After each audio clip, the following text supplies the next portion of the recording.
Mike here, coming at you from the mushroom farm. Great video for you guys tonight. So tonight's video, I want to talk to you guys kind of about catastrophic failures that may occur on your mushroom farm and like problem solving, prevention, how you can keep these things from happening, how to fix the problems when they actually happen. So we're going to kind of go over all that tonight. And I just want to say, those of you not just now tuning into this channel, my name is Mike. I've been farming gourmet mushrooms 8 years full time. We're standing here in my brand new mushroom farm in western Colorado. I built the whole farm myself. Here's just a couple harvests recently that I've had, just so you guys can kind of see the varieties of mushrooms that I'm growing here. I sell a lot at farmers markets, this and that, and we're just going to grow all sorts of mushrooms on this channel. So if you're new and you haven't already clicked that subscribe button, make sure you click that subscribe button right now so you get more mushroom and farming videos like this in the future. But anyway, like I said, we're going to talk about catastrophic failures because I'm a self-taught dude. So I basically learned to grow mushrooms from like YouTubers just like me. So I was watching all sorts of YouTubers when I was first starting, reading books, and I'm a researcher, so I'd be like Googling everything and just like searching. I'm reading all sorts of stuff. So basically self-taught.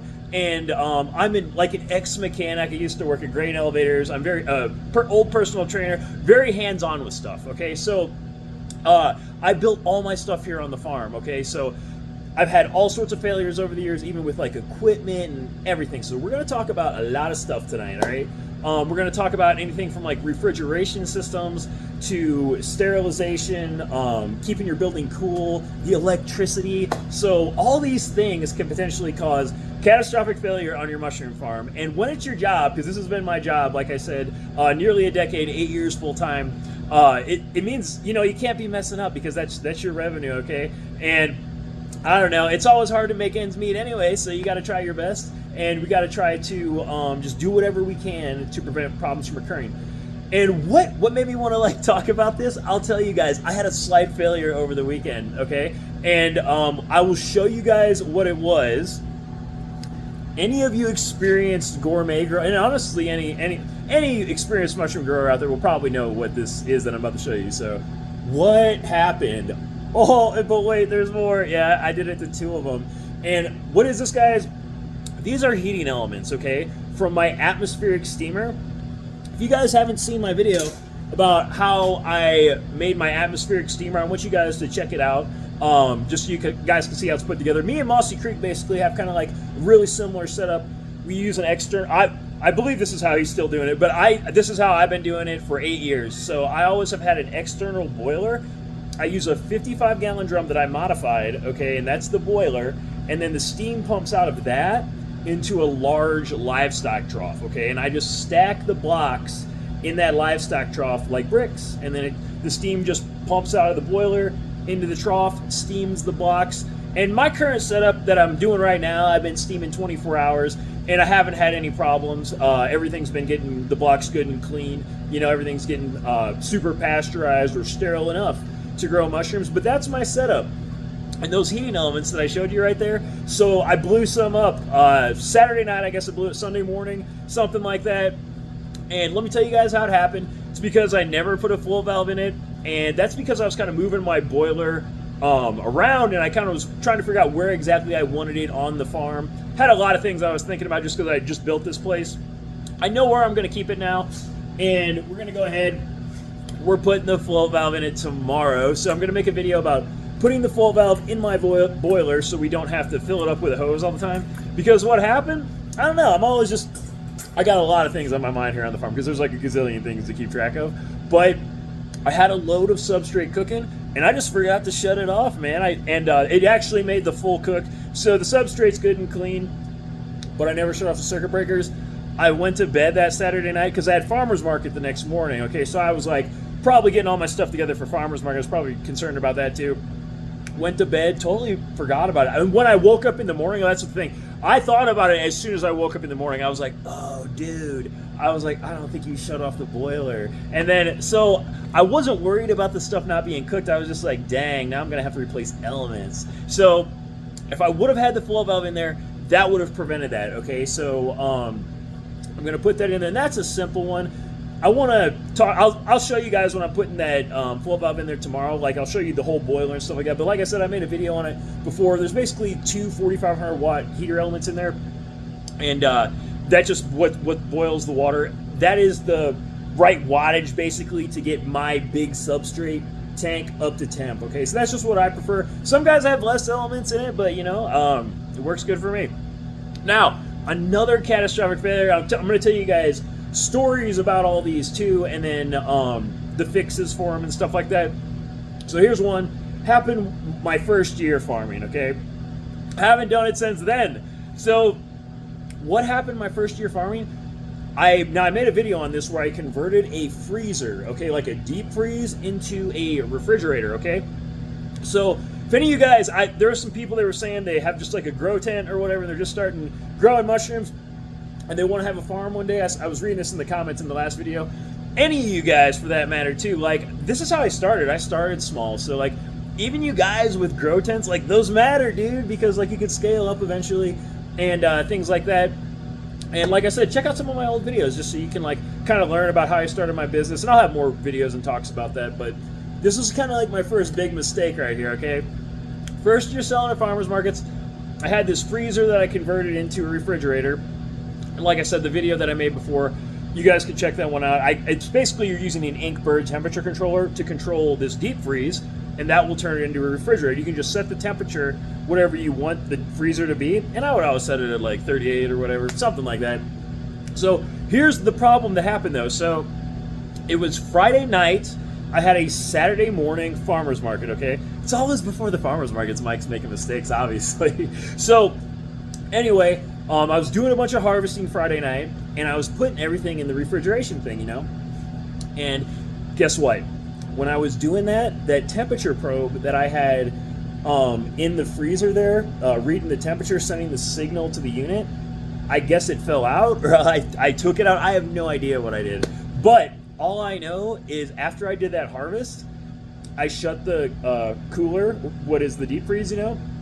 And that temperature probe was not in there, and then I went to bed. So I woke up the next morning, and you guys know what I woke up to? Frozen mushrooms, dude.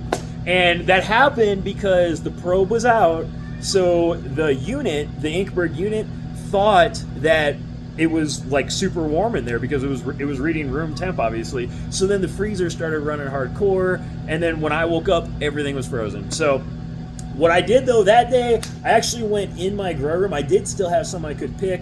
I went to the farmer's, and I sold out pretty quick because I only had a little bit, but I did actually have some I could pick.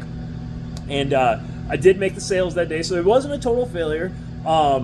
It was a bummer, though. It was a big bummer, but it was a learning experience. So what you can do to fix that, though, and I talk about that in the video that I made about converting the freezer to a cooler.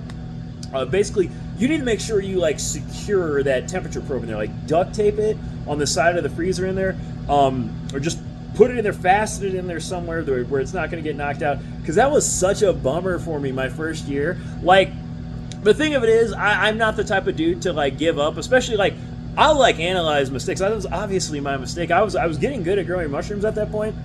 You'll have all sorts of other problems too with contamination. There's a learning curve to this, okay? But the thing of it is, when you have a failure like that, you just got to think, man, how can I prevent these things from happening in the future? So keep that in mind. Oh, another one too. Now, this was actually a story I'll tell you that happened super recent. This was actually just like a month ago here, okay?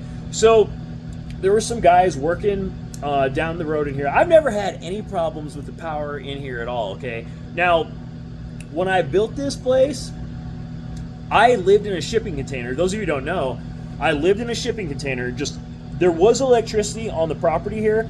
We didn't have anything wired right though, or to the building or anything like that. And I did have some water here, but what I basically did is I just lived in the container. I had a generator, and then we built the building with the generator and everything like that. That was the electricity that I kind of had for, I basically lived with just using the generator for about 1 year, maybe a little over a year. It was actually over a year out here. But anyway, so I haven't had any problems with the electrical since I put this farm together. There were some dudes down the road, just like, I don't know, like 2 weeks ago or something like that, cutting trees, and I guess they knocked down a wire or something like that. I lost total power over here, dude. I will tell you, and check it out. My dad. I was talking about him in the last video. He lives like 10 miles from me, and he was borrowing my generator, okay, because he's totally off grid, okay. He had a couple generators up there then, but mine was a really big one, so he could run a welder on it and stuff like that. But Anyway, all of a sudden I had no generator here, and I was like, holy crap, I got to get this. I got a swamp cooler here that I could quickly hook up to the generator just to cool down the farm, because if you lose power, okay, and it was the middle of the summer, luckily it was like at, I don't know, 9 a.m., 10 a.m. I was literally just getting up to work. I was about to work in front of the flow hood, and all of a sudden the power was just like, zoom. I'm like, what the hell happened? And then I go outside, I heard some dudes yelling 4-letter words down on the corner, and I knew exactly what had happened then, and I was like, holy crap, dude. And I was like, well, hopefully no one got electrocuted. But then I hurried up, I got in my truck, I headed over to my dad's place, picked up the generator, got back here, and they actually got it fixed really quickly, so it wasn't a problem. But it's always smart to have like generator on hand, because for one, like the whole AC, everything in the building shut down. Okay, so I had to get this thing cool as quickly as possible. And then for two, it just depends on how big your operation is. For your walk-in cooler, I made sure the walk-in cooler was staying shut the entire time until I knew that power was on. Because like that's another thing too, your refrigeration. If your refrigeration goes down, then you're in trouble. Your grow rooms. So depending on the severity of your power outage, you just need to be prepared for that.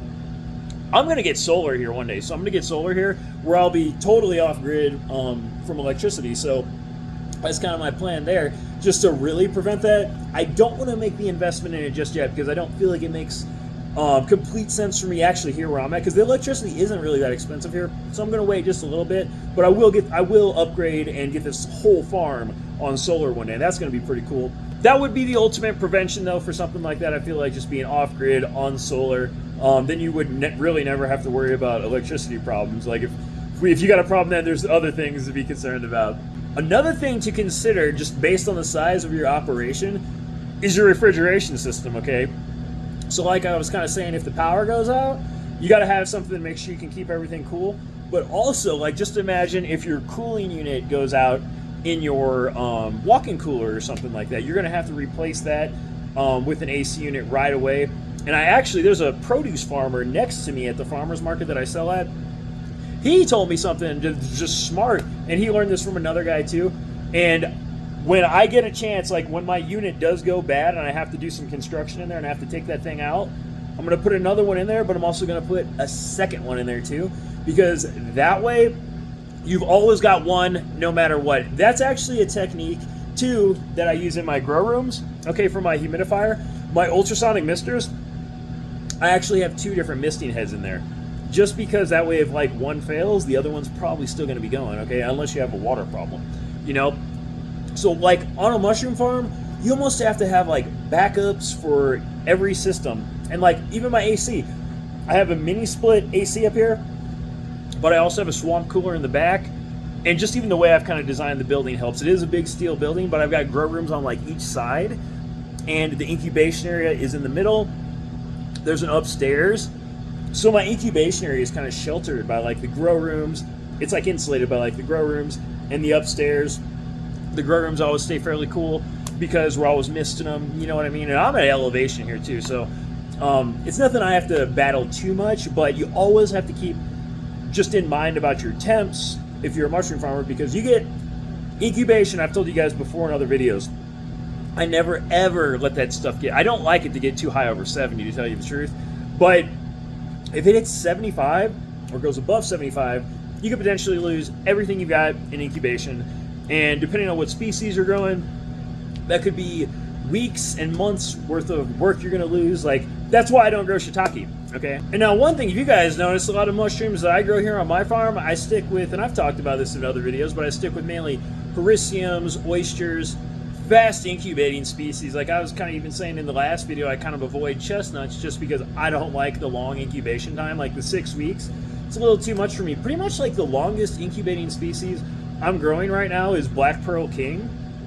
And I was doing some maitake, but check this out. I want to talk to you guys about this too, because like, maitake is a great mushroom, but it does eat up a lot of incubation space. Chestnut eats up a lot of incubation space. And also, like, I've just noticed certain regions, just depending on the region, they care more about some mushrooms than others. And the maitake is definitely more of a challenge, so it's kind of like, something that is just cool to grow, you know, in the cultivation space. But I'll just say, like, when it comes to selling it out here in Colorado, like, almost no one cared that I had maitake. I was like so pumped that I had maitake, but no one was like. I had like one lady that was excited about it, and she was just like well versed in mushrooms. That was like, guys, that's like one customer out of hundreds. So like when you think about the grand scheme of things, the incubation space, I'm probably not going to do a ton of maitake next year, just because it eats up a lot of incubation space, and no one really seemed to care that it was like that special or anything like that. So most people were around that here in Colorado, just because like. It's a dry environment, and there's not, like, I am the best mushroom grower over here, okay? Not to sound too cocky, it's spoken from confidence, but, like, literally I'm the best grower over here. No one compares to me at any farmer's market anywhere. So it's kind of like the variety that I will present, it doesn't matter, you know? It doesn't matter! And honestly, just because of that, like, just the mushrooms that I'm going to keep growing going forward, I'm mainly going to stick with all the different oysters, all the different hericiums like I've been doing. I'm probably not going to use Pleurotus syringae even, because no one really seemed to care too much about Pleurotus syringae, you know, the actual king trumpet. I'll keep it in my culture library, but I'm really kind of, I've got the Black Pearl King dialed in. Everybody likes the Black Pearl King, but yeah, I'm going to stick with the fast incubating species, just because for me, out here it works great, and I don't really have to get too extravagant, you know what I mean, like worrying about some special variety. You will never see me growing shiitake on here, I promise you guys that. Now, I want to leave you guys with just one more story. This is a funny one, okay? This could be slightly dangerous too, but back in the day when I was living in St. Louis, this was probably like my third year farming. I was a good farmer at this point, okay? I was really good. I got my retail shop. Those of you who don't know, I owned a mushroom retail shop in St. Louis as well. And I got that basically in between my third and fourth year in is when we put the retail shop together, okay? So that was kind of cool. But it's pretty experienced, but I was just working my butt off. I had pressure cookers running, okay? I set an alarm on my phone. And then I guess the phone died because I never woke up. Okay, so you guys know what happened? My pressure cookers ran dry. And what was funny, I had roommates living upstairs, okay? And I had the whole mushroom farm on the downstairs, and I had my brother and some roommates upstairs. Well, I'm a cook. I like to cook stuff, you know what I mean? I'm always cooking something. So they were used to smelling me cooking something, okay? So they were like, I went upstairs and I asked them, I'm like, dude, did you guys, like, smell anything? Because I completely overcooked all my grains, like, it was like crazy smoky down there and everything like that. And they were like, dude, I thought you were just barbecuing, man. So like straight up, these guys thought I was cooking barbecue. And I left my pressure cookers running and I ran them completely dry. So that was another thing. And I'll just say, like, on stuff like that, like, prevention for that, make sure you're not, if you're taking a nap while that, make sure your alarm goes off, because I've taken naps in the past, even when I'm running pressure cookers. I'm going to get an autoclave here in the future. I need to get like a big autoclave, like I want one of them big 150s, like, because I'm still running pressure cookers here, but it gets the job done for me. But nice autoclave that has like automatic shut off, that would be great. I know some people set up their pressure cookers on, and I've even got them, you know, those stainless, the electric cooktops or whatever, and some people run them on a controller. I'm not worried about that because I'm just straight up going to upgrade right to the autoclave. Can't believe I haven't done it yet, but I'm like such a minimalist, guys. Like the pressure cookers, I'm like, hey man, if it ain't broke, don't fix it.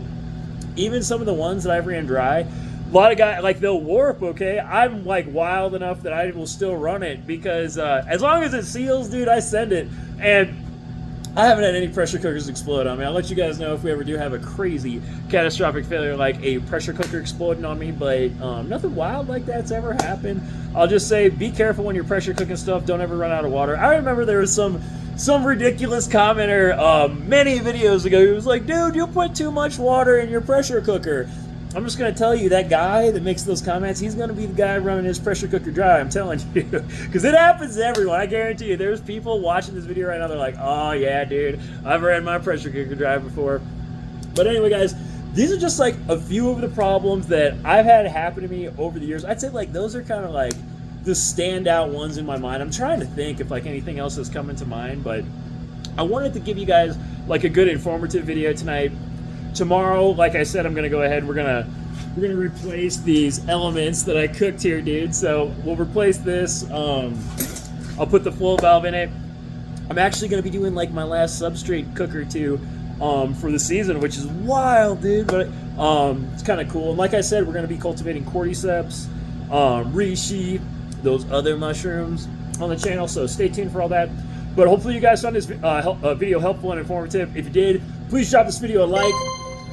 Subscribe to the channel if you haven't already. But that's all I got for you on this one. And I'll catch you guys on the next one.